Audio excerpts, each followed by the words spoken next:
أهلا وسهلا بكم على قناة تدريب أميديوس سيلينج بلاتفورم كونكت. في هذا الفيديو سنتحدث عن طلب خدمة مسبقة. لإضافة خدمة مسبقة مثل الوجبات الإضافية يمكن رمز الخدمة من قائمة تعريف الخدمات وإضافتها HESR. وللوصول إلى قائمة رموز وتعريف الوجبات HE Meal ستظهر قائمة بالخدمات والرقم المرجعي لها. اختار الخدمة المطلوبة والمكونة من 4 أحرف SR VG ML.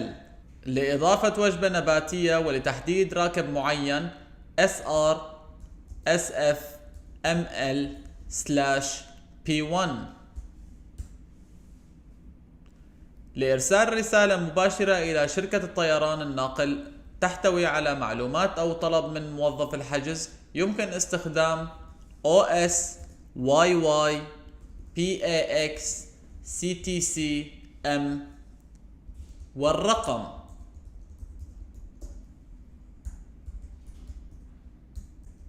شكرا لكم على حسن المتابعة. لا تنسوا الاشتراك في القناة وتشاهدوا آخر تدريبات أميديوس سيلينج بلاتفورم كونكت.